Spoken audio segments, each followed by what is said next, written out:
Eastern Kentucky, where I was raised, where the wildlife and mountains call my name. I was born to hunt, I was born to guide, a camouflage on a rifle by my side.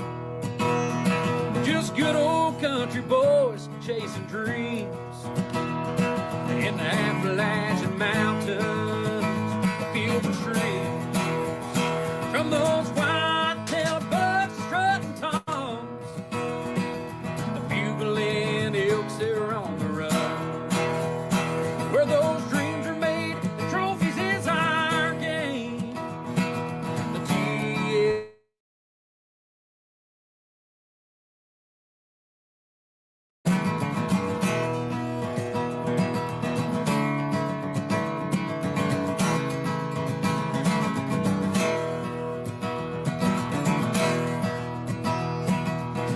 The coyotes run all night.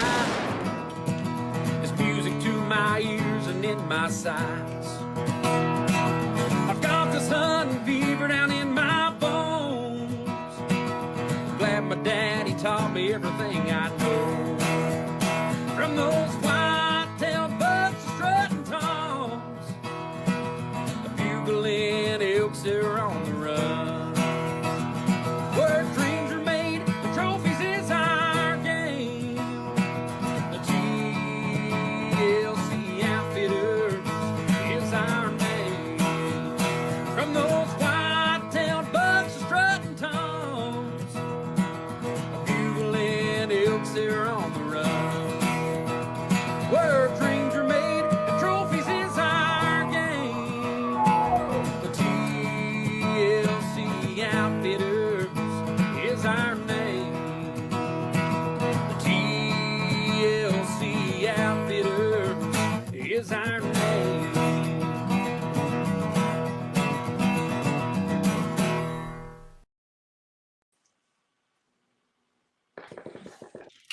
Hey everybody, happy Tuesday and happy Thanksgiving week. Welcome to On Air and Outdoors with TLC Outfitters. We appreciate y'all so much for tuning in tonight with us. Hope everybody's having a great start to the holiday weekend. Another week of some great whitetail action. I tell you what, guys, if there's anything to the pictures I've seen, it has already been a fantastic Kentucky modern firearm season.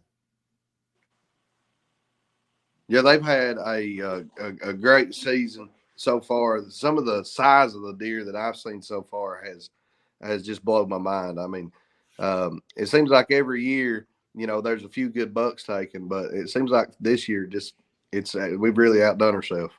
Yeah. I think I mentioned this last week, but it seems like to me that the age class has moved up a year. Normally you see a bunch of 1.5s and a bunch of 2.5s, and it seems like this year I've not seen a whole lot of 1.5s. It's all been 2.5s and 3.5s are the average, and of course on up from there.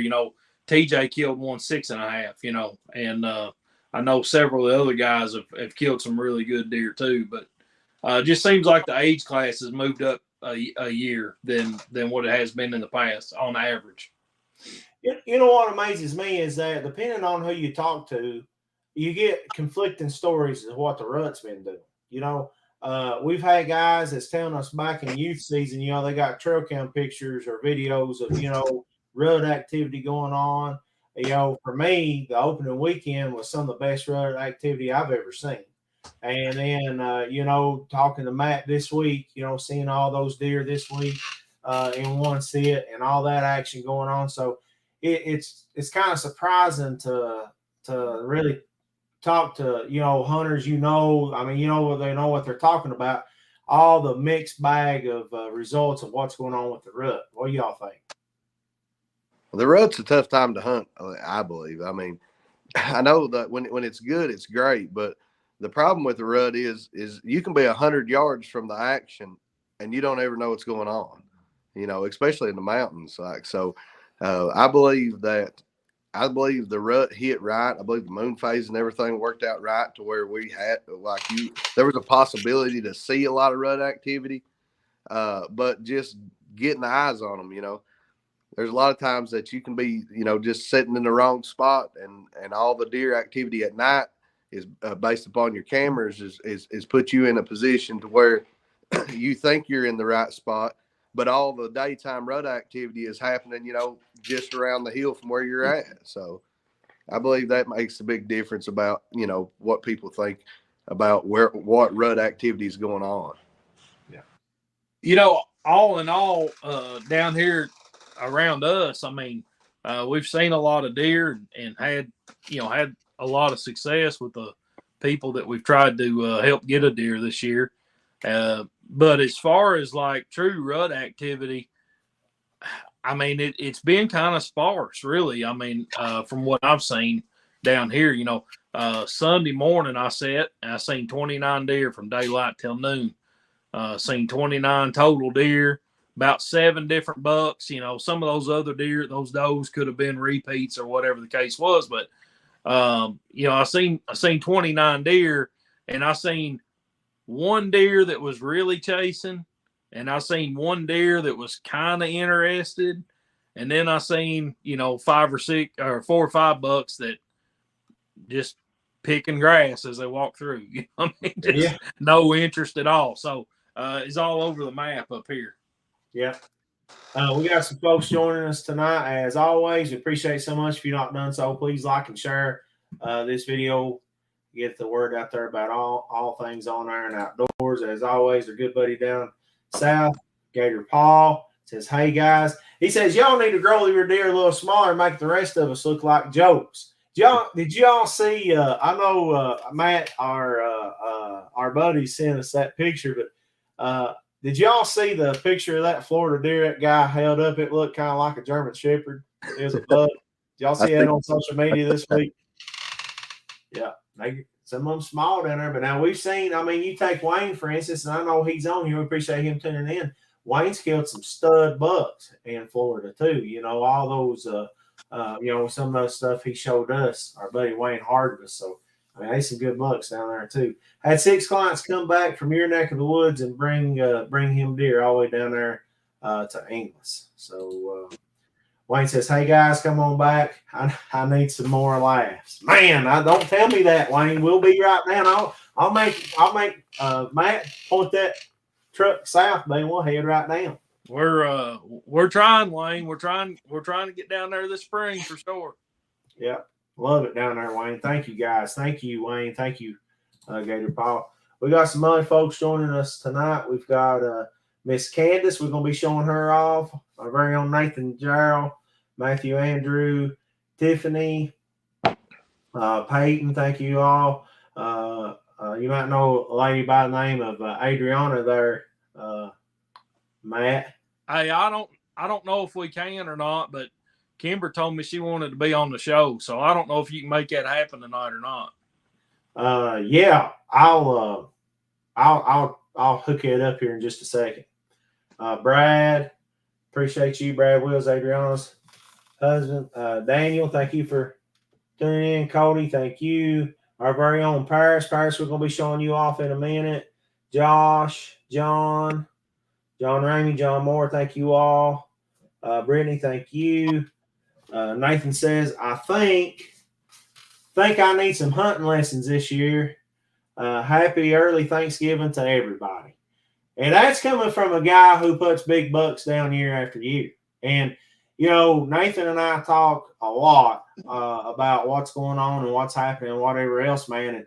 And, some of these properties that we've been looking at or whatever has been struggling. I mean, just, a lot of deer numbers are kind of up, but as far as, those mature bucks, we've not seen them, so it's been pretty tough. And we've not seen anything at all. That's Nathan's better half right there, Tiffany. So it's been pretty tough to say the least. But Ben, before we continue with the action, I want to talk about some bear action. You and Maddox, dude.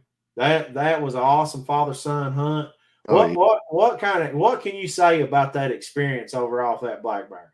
Well, we've tried to hunt black bears every way that you can hunt them.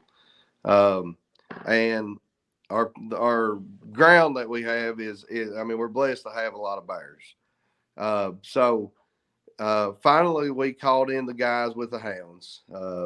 Good friend Wayne Hall invited us to get to go and see what we could do with the hounds. So the whole experience was, I mean, it was a once in a lifetime experience. It was one of the best hunts I was ever on.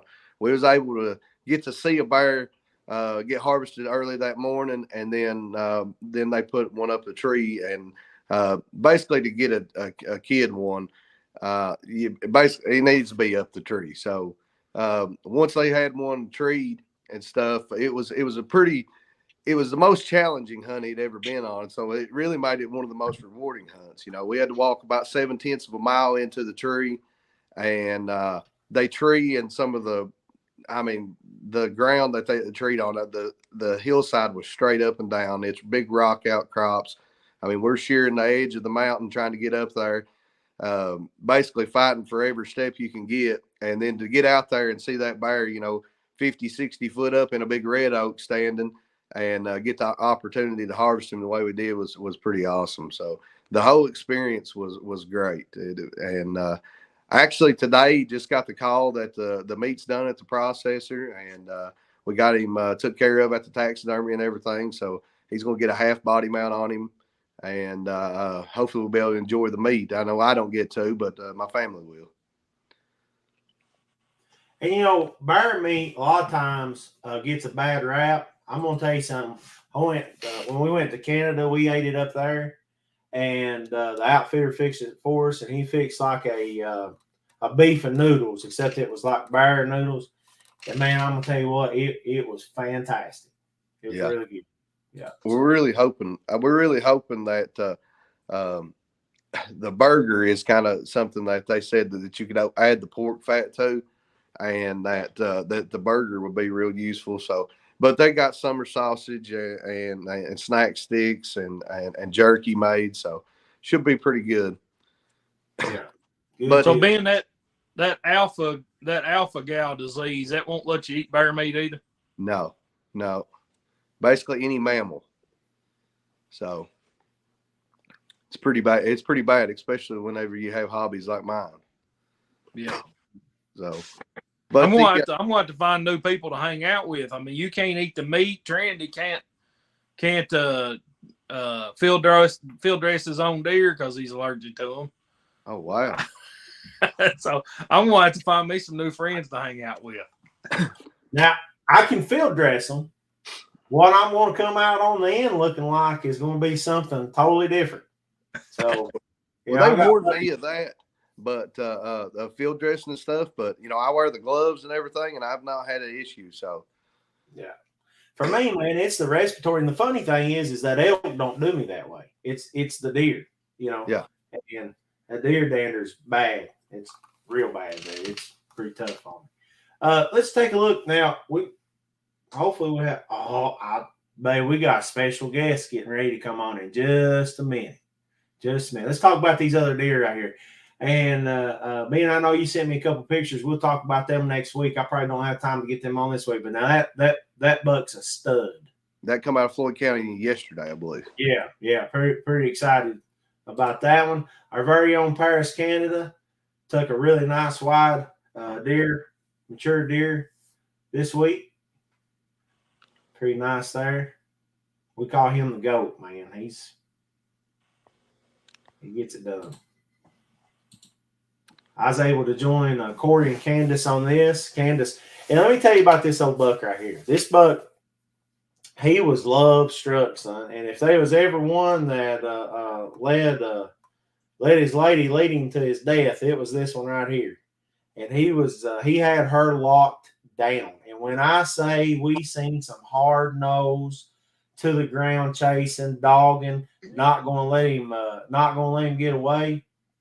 This old buck right here, son, had her on lock down and brought him right into Candace's 300 short bag, and he had a little nightmare. So way to go, Candace. Awesome shot. I'm very thankful to be able to be part of that hunt. Thank you.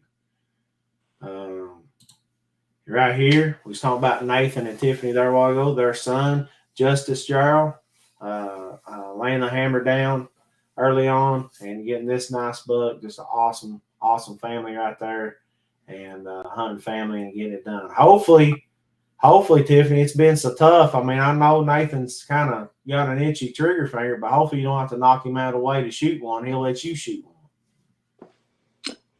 Way to go. My good friend right here and cohort, Chris, said, I'm still chasing. Keep up the good work, boys. We appreciate that, man. I know you got your eyes on some absolute giants over there. You've showed them to me, and I'm hoping. I've been watching every day, man, for the pictures. So fingers crossed for you. I'm hoping. Still plenty of time, man. Stick there with it. Before we bring on this next picture, what do you say we wait now. Tiffany says, I'm downhearted and about to give up. Tell her, Matt. Can't give up. When you least expect it, that's when it happens. You can give up, but it don't usually turn out to your favor if you do. Can't kill them on the couch. You can't shoot them from the couch unless your couch is on the back porch. That's right. Nathan says, you know me.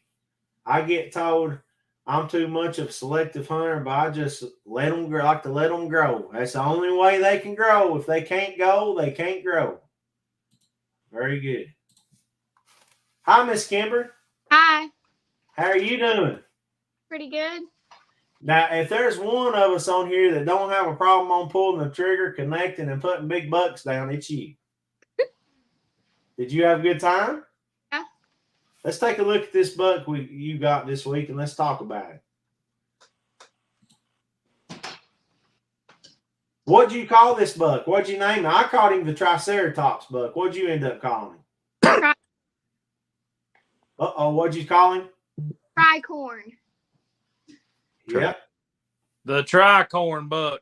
We was hunting after a unicorn buck, and then when we got this one, it had 3 coming out of there. So this is the tricorn buck. This deer's actually got 3 pedicles. Wow. Yep.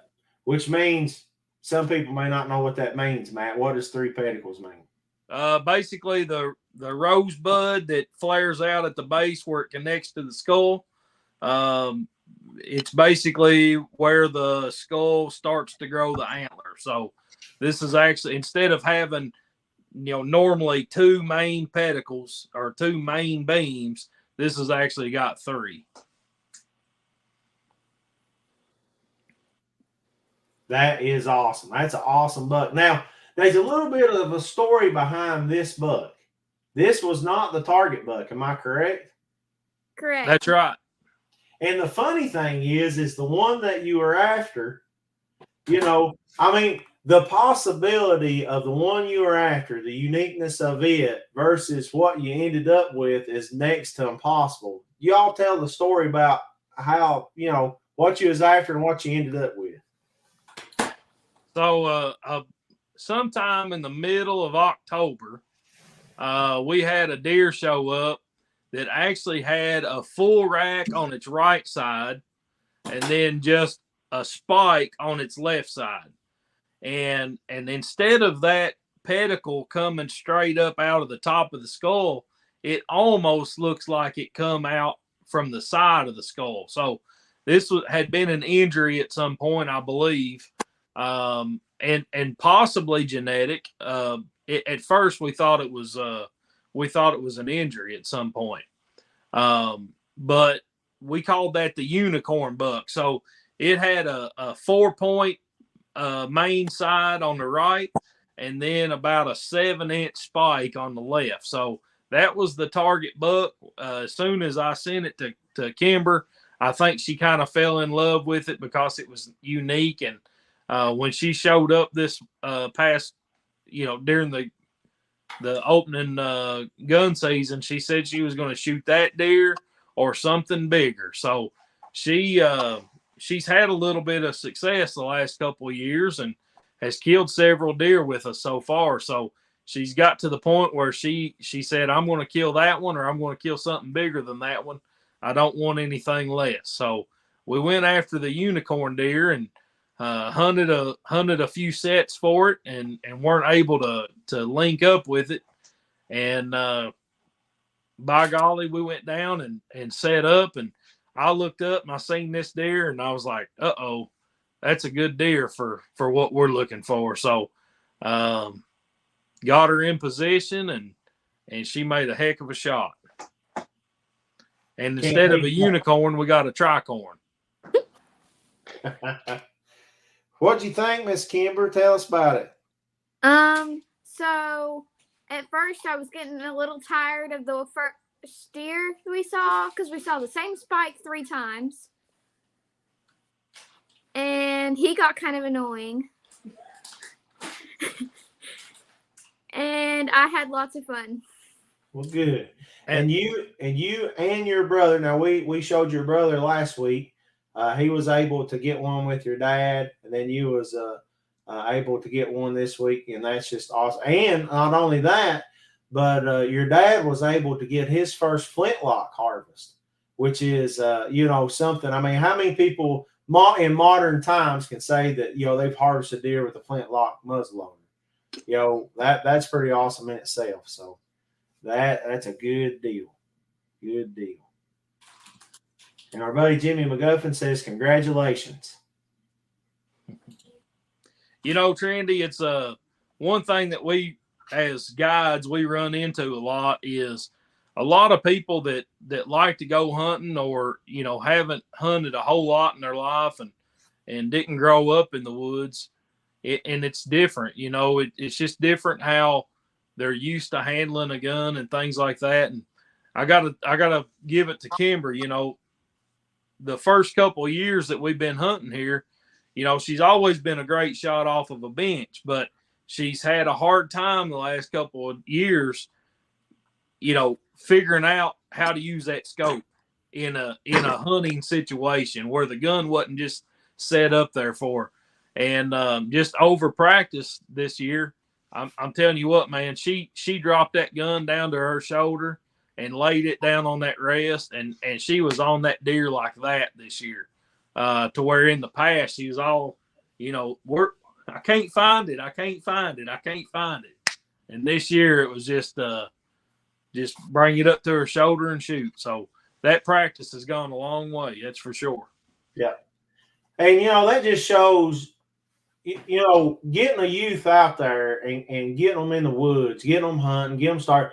It's not about killing something, especially starting off. It's not about, you got to kind of work your way up to that. And you can really, we know this firsthand. And, I'll tell you this up front, it's amazing that, it's amazing probably that I ever took a liking to hunting and everything. I mean, I had a fantastic teacher. My dad, one of the best hunters in this world, but his teaching style was a little rough and gruff. And Ben knows what I'm talking about. Ben's hunted a many day with my dad in the elk woods, but I think it's important we understand that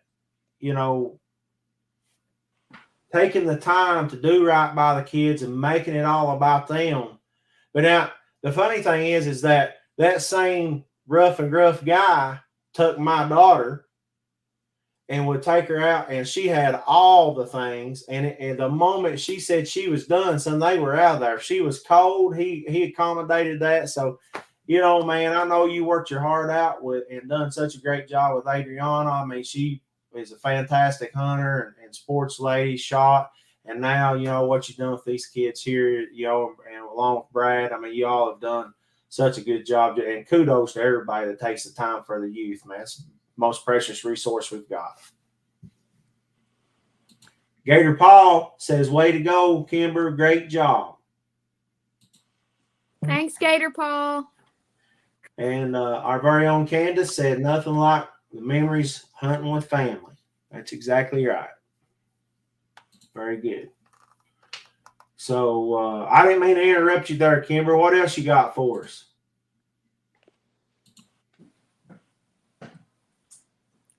Talk to her. Don't be shy now. I'm trying to get us another picture up here while we talk. Oh, you should really try some canned meat. Oh yeah, talk to us about that. How you like that stuff? It's good just cold right out of the can. Yep.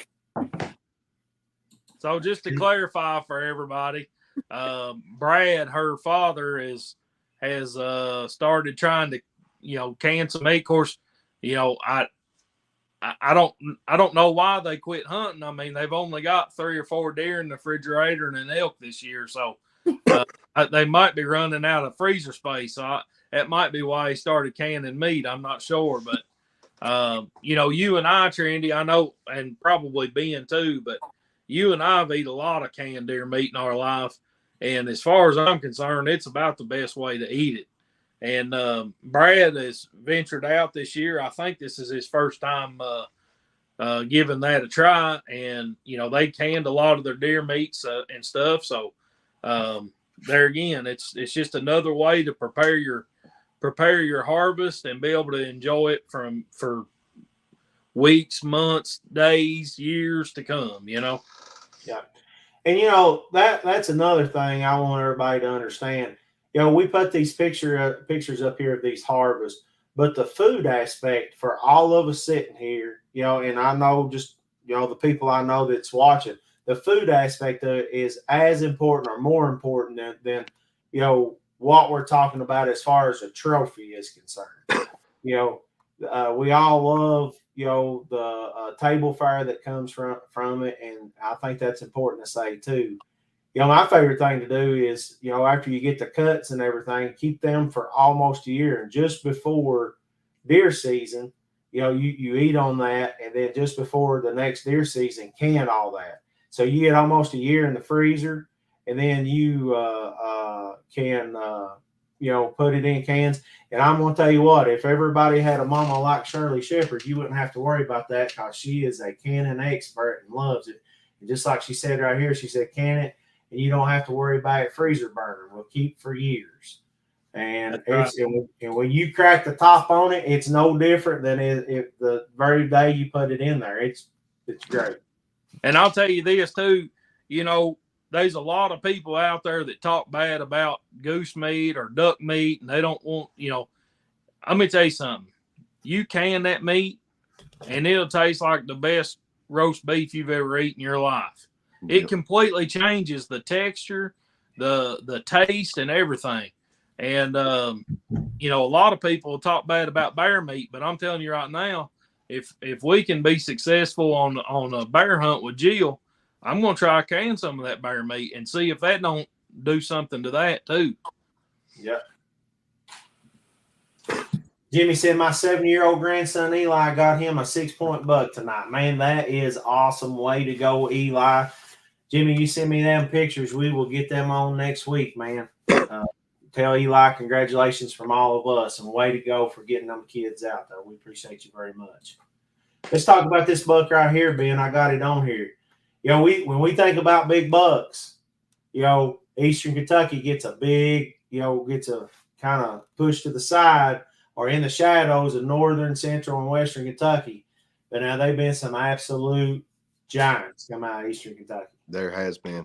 I'm thinking this one is a Floyd County buck, but not only this one, we had the Maddox's bear to the taxidermist there. There was 2 bucks up there that come out of Pike County this year that were, both of them Boone and Crockett, at least, in the green score, Boone and Crockett. And this one right here can't be too far away. Yeah. I think this is this Austin Branham? Austin Branham. Yeah. Very good. Way to go, Austin. Congratulations, man, on a true Eastern Kentucky giant right there. That Trinity, that looks like a mainframe 8. It might have a 9 point. Of course, I'm looking at it on a smaller picture, but it looks like a mainframe 8. And I'll tell you what, that's a dandy 8-pointer.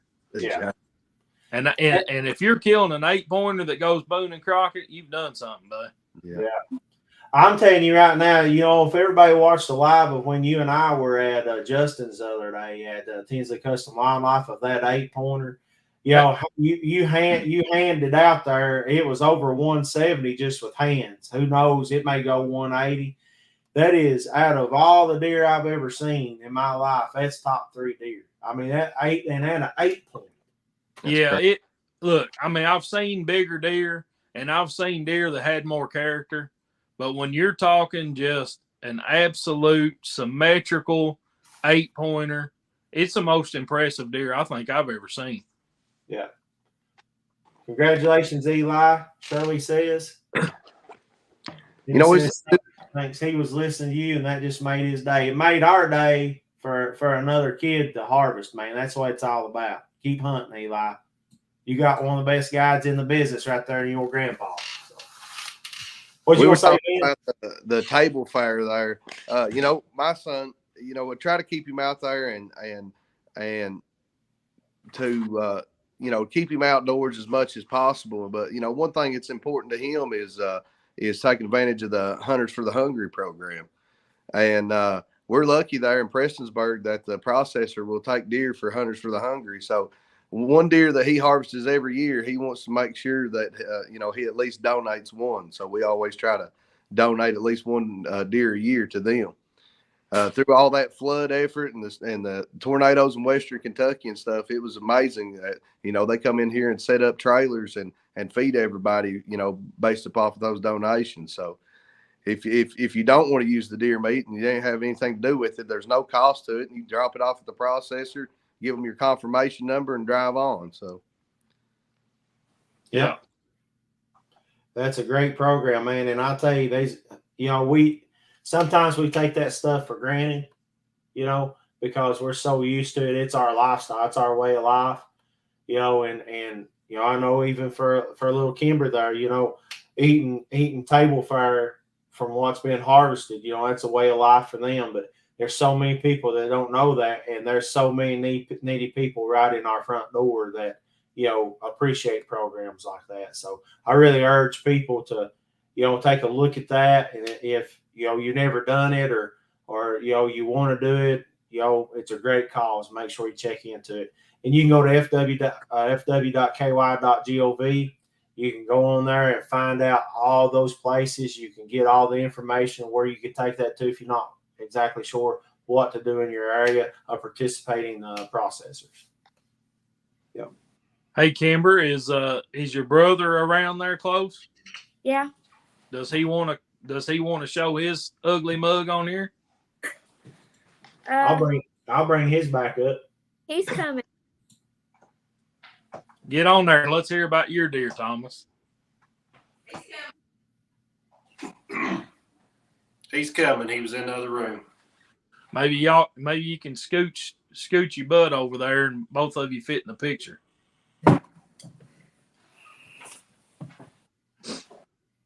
Hurry. All right. I'm going to have to put it back up there. Go check.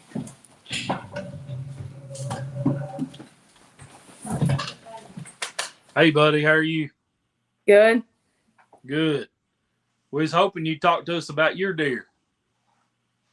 Gladly. Trandy's looking for you. He's going to put your picture back up here in just a minute. Okay. You want to tell us a little bit about your hunt and your experience with your dad the other day? Yeah. It kind of started out a little bit of nothing. We didn't really see anything. Anything we saw winded us, and then we saw one, and then everything just came in. It was just a lot of deer coming in at once. How many deer was out there in that field when you were able to take your deer? I'd say at least a dozen. A dozen. Well, that's good. And was he chasing? I know the story, but I gotta ask it like I'm interviewing you. Was he chasing does, or was he buying, kind of all by himself, or what? He was chasing those. Yeah, that was pretty neat, wasn't it? Yeah, it was very neat. How many years have you been hunting now? About 3. 3, yeah. This was your first deer, right? Right. And that's always a special time. Yeah, I about got him, boys. There's ain't nothing fast to getting pictures on here. I'm no Katie Couric, I'll tell you that. You doing all right, man? I'll give you a C for effort. Thomas, what kind of gun were you shooting? 6.5 Creedmoor. And Kimber, what kind of gun were you shooting? 270. There you go. All right. There he is, man. Look at that. I know they're kind of in the dark. Them dark. It's hard to take pictures after dark, and this is kind of a self thing. But now that bottom picture is your all's dad there with his first flintlock harvest, and you with your first harvest there, man. That's, you talk about some special memories. Yeah, that's what we were talking about a couple minutes ago. We'll always remember that. Yeah, that is awesome. That's a nice. Congratulations to both of you. I'm glad you were able to have some success this year, Thomas. I know going a couple years and not having very much luck, it's hard on you and it kind of frustrates you, but you stuck with it. Good job. Thank you. Shirley says, congratulations, Thomas. Way to go. And congratulations, Kimber. Thanks. Yep. So let me ask you a question. What y'all's, besides harvest, everybody loves to kill a deer. I know that. But what's y'all's favorite part about hunting? About the whole deer experience, about going out this year? Kimber, what's been your favorite? The experience. Yeah. The whole thing, huh? Deer camp. Yeah. Yeah. You get treated pretty good in deer camp, don't you? Yep. Yeah. How about you, Thomas? I'd have to say the experience and learning a lot more than if I would have went out there and killed something the first day. Yep. You know what you all maybe don't realize is that, you know, you've got your mom and dad that are both experienced hunters. You know, you've got Matt here that is an experienced hunter, and you know, just you get to learn so much, and they make it fun. You know, they really. I mean, I know that. What do I call you, Uncle Matt? I call you Uncle Matt. What do I call you? What do I call you, Uncle Matt? Uncle Bubba. Yeah. Uncle Bubby? Uncle Bubba. Uncle Bubba. I know. I've seen firsthand that your Uncle Bubba goes above and beyond, and it's all the time. You know, Kimber Thomas. You know, that's his mind is in. You know, just talking about, oh man, I can't wait for this for Kimber. I can't wait for that for Thomas. And you know, that's special. And being able to learn, you know, y'all are already ahead of the game because of the knowledge, you know, that your mom and dad, Uncle Bubba, has you know, already gave you all. So that is pretty neat. John Moore says congratulations to you both. And Gator Paul had already congratulated Kimber, and he says congrats to Thomas. You know, something that's pretty neat, Trendy, is that 270 Winchester there that Kimber's using this year. And, you know, she was able to get a doe earlier while we were down in Florida, while she was hunting with Aunt Jill. And now her buck, you know, that 270, that was a rifle that I bought for her mother back when she was a teenager to deer hunt with. And so now her mom's been able to harvest deer with that. And then that kind of got left at my house over the years. And so Aunt Jill's harvested a lot of deer with that 270, and now Kimber. So, you know, that's pretty neat to have a rifle that's, you know, as far as you and I are concerned, it's still a pretty new rifle. I mean, it's probably 17, 18 years old, 19 years old, something like that. So it's not that old of a rifle, but it's already got the beginnings to an heirloom piece that can just be handed on down. Because I'll tell you right now, you know, I've always been very biased on a 270, I think a 270 is one of the best deer rifles that's ever been made. We have this great debate all the time. It's like Ford and Chevy and Dodge and whatever else. You're 270 man, I'm a 30-06 man, you know. But that you know, having that heirloom, having something to pass down and those stories behind it's awesome. It's like Ben, Ben and I were talking about at the beginning of the show. Ben's got a very special gun he showed us there, you know, from the 1960s that was passed down to him. So, and Ben's another one. You know, Ben, you know, we were talking about, I didn't know this was going to turn into kind of a, you know, a family / youth show, and I love it. You know, we were talking about Maddox, his son there earlier. You know, Maddox killed, and you talk about another guy. You know, Maddox had an opportunity at a big buck, and he wanted something unique, and that's what he got. And then he turned around and got a bear. So, man, just kudos to you all for getting those youth out there. Hey, speaking of youth and how much success that you know, all of our kids have had. Have you got a picture of Daniel?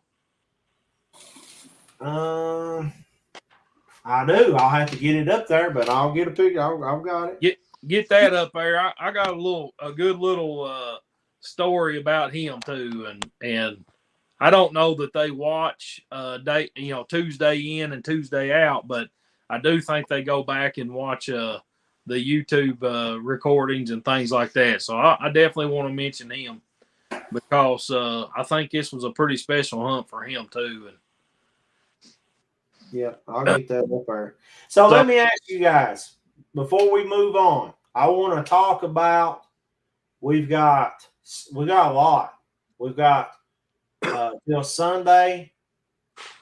Does deer season go out? It goes out on Sunday now, don't it? See, I'm still in Monday mode, back from the 10-day deal. So we're in our last week of modern firearm. We're coming up on this weekend. It's Cal Firearm Week 1. We're headed into Ohio Modern Firearm next week. There's a lot of moving parts going on in the woods this weekend if you're a hunter. So what do y'all think? What's your advice for hunters for the upcoming week? Don't give up. Gotta be out there to kill them, don't you? Yep. What do you think, Matt? yeah, you know, there again, it's we're, you know, based on what you guys are seeing further in the east and in the mountains, and what we're seeing here more in central Kentucky, the rut's been all over the place this year, and the rut activity's been all over the place this year. And what I would say is, if you've not had that much luck, or you've not seen any rut activity, look, don't give up. If the rut came in early where you're at, you may be rolling into that second, you know, that post-rut second rut activity coming up this weekend. So don't just give up. Get out there and see what you can do.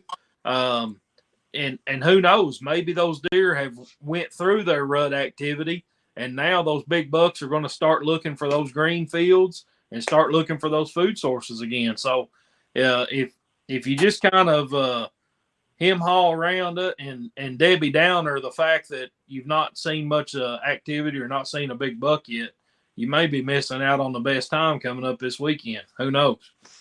What do you think, Ben? I'm with Matt on that, especially what he said on that second part there. I think the rut is going to be wrapping up, and I think it's time to get back on feed. You know, I mean, concentrate on the areas that's got the highest nutrition. You know, whether that be acorns or whether you're feeding corn or in a food plot. I think that a lot of those mature bucks is going to start showing back up on feed rather than all the rut activity. So if I had to concentrate on one thing right now, it would be on feed.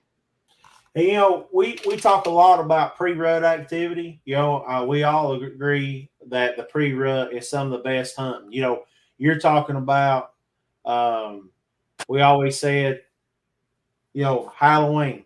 If you got 1 to 3 days to hunt, you better hunt October 30th, 31st, November the 1st. You know, that week leading up to Halloween. A lot of pre-rut. a little early rut, depending on where you're at. But we forget to talk about, and then we talk about, we forget to talk about, or we talk about the rut. The rut can bring some good hunting.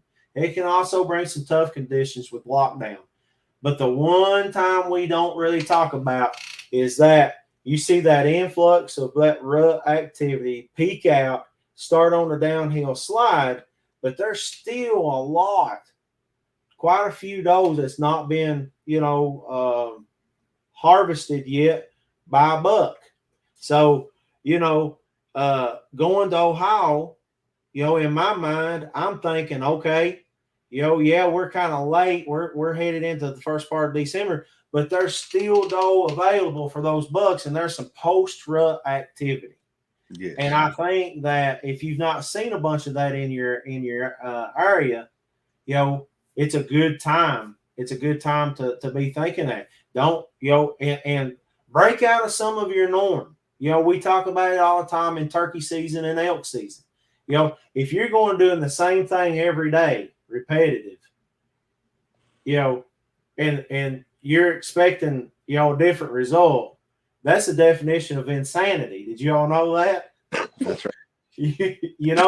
But a lot of times we're afraid to break out of our old patterns. Try something different this week. If you're a weekend warrior and you got this weekend to hunt, don't go do the same thing that you've been doing for the past 2 weekends. Go someplace else, do something else. And what you got to lose? You've not killed anything yet. Get on your feet, move, change, look for different patterns, and just stay after it. But now the post-rut, or that declining rut activity, them bucks are still looking, and it can be a real hot time, just like the pre-rut. We got some more comments here. Says Wayne Harvey says, congratulations to Thomas and Kimber. They are keeping the American tradition of deer hunting alive. That's right, Wayne. That's what it's all about. Nobody knows that better than you and all the stuff you do with youth in Florida, man. Thank you. Trendy, another go ahead and read that comment there, and then I'll say. Gator Paul, be nice to your processor. They take care of your meat. Great tip. That's right. Earl Dwayne, another big youth promoter out there, says, hey, guys, thanks for tuning in. Zach Alley said, I'm glad I tuned in. I needed a pep talk. Stay with it, buddy. You got it. What you going to say, Matt?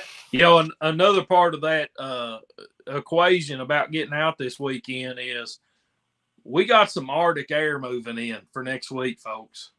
And with that cold front coming in from Canada, if I was you, I'd be sitting on food sources that were high protein, high carbohydrates, because if the rut is over and in your area, if those bucks are done, they are going to be needing those carbohydrates and those high protein stuff for this cold front coming in.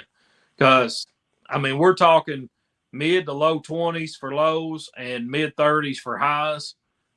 It's coming. So get out there, sit on those high carbohydrate, high protein food sources and see what comes through. I agree with that 100%. That if I had a tag in my pocket yesterday and today, I would have probably been bed hunting, especially if I'm looking for a specific buck. But with that cold front moving in, those deer are going to go to the highest quality feed that they can get to. So I really believe there'll be some nice bucks harvested in this last weekend. I agree with you. I think you'll see some giants. That's right. Very good. Kimber and Thomas, y'all going to try to? I know Kimber, you've already filled one doe tag. Thomas, you going to try to get you a doe? Gotten 2. You already killed 2 doe? No. 2 deer. Yeah. 1 doe. Thomas, you gonna get you a doe? Yeah. Good. You might try Dad's old flintlock. Maybe. Yep. Very good. And then you can teach me about mine, because mine's kicked my tail. So, yeah, it's definitely a learning curve. That's for sure. Man, what am I missing, guys? What we got left? And as Matt said earlier, you cannot shoot a deer from your couch. Unless the couch is on the back porch. Yeah. Still wouldn't That's recommend. Matt, maybe you should get one of those. Yeah. Yeah, be a good chance with it. No, got to get out there and try to get with it. And like we said, also got a lot of seasons coming up. We're very excited here. Man, we've got the opening of Cal Firearm Week 1. We'll be out chasing elk again this weekend. We've got the Modern Firearm for Ohio. We'll be chasing deer in Ohio upcoming week. We've got Matt's favorite season, and Ben, you would not believe, son. It's been every day. There's been some talk about the upcoming season. I think they just need to change it to Matt's season. Just Matt's season. Yeah. Yep. And what's that, Matt? Thermal coyotes. Yep. Thermal coyotes. Gator Paul says, "Good night, Uncle Bubba." Good night, Uncle Paul. The thermal season, man, December the 1st. Going to be awesome. Yep. I thought it was think, Bubby. What? is it Bubby or Bubba? Bubba. Bubby. You say Bubba, he's your Bubby. Sarah says, Matt, Nature, and I are running a Save the Skunk. They got you pinned out. We won't be shooting no skunks this year, I don't think. I ain't seen them like I have in the past. Yeah. Good. Good. Very good. And we got Sandhill Crane season.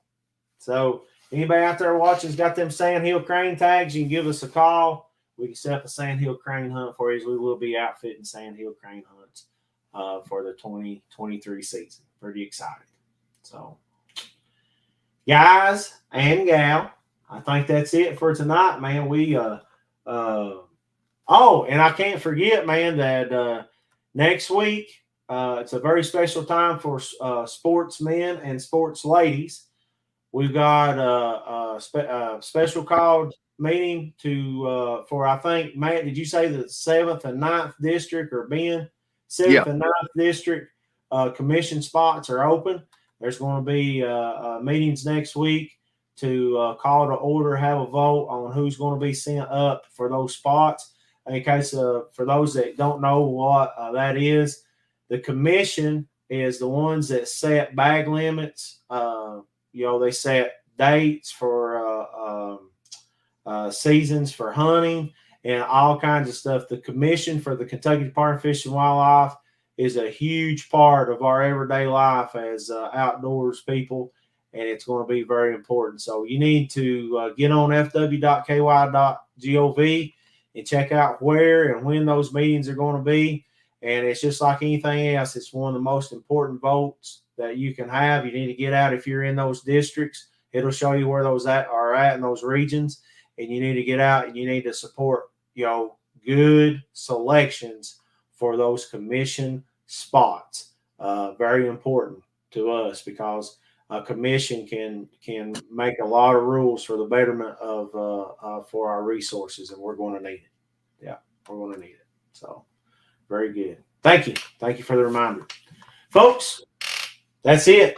We appreciate you all tuning in to On Air and Outdoors with TLC Outfitters. We want to wish everybody a very happy Thanksgiving. Remember, it's great to be able to do all the things we do, but it's even better when you share it with friends and family. And I hope everybody has some time to get out there. Hey, we got duck season coming in, boys. We can't forget duck season. Waterfowl season's coming in. Thanksgiving's always waterfowl season, right?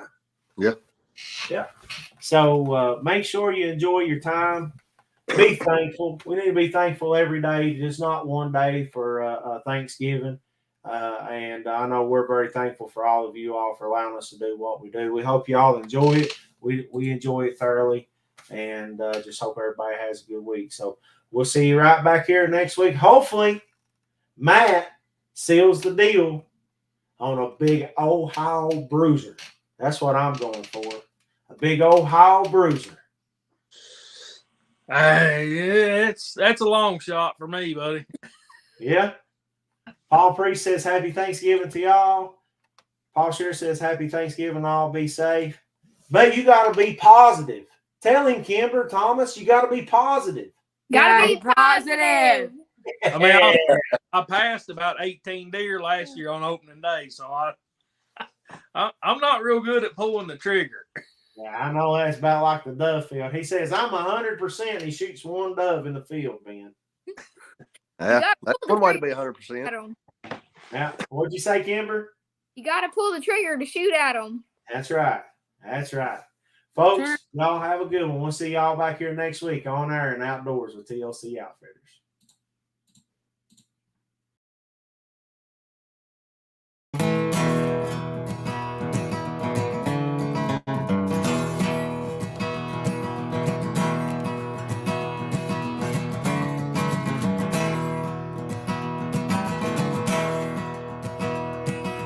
Eastern Kentucky, where I was raised, where the wildlife and mountains call my name. I was born to hunt, I was born to guide, a camouflage on a rifle by my side. Just good old country boys chasing dreams in the Appalachian Mountains.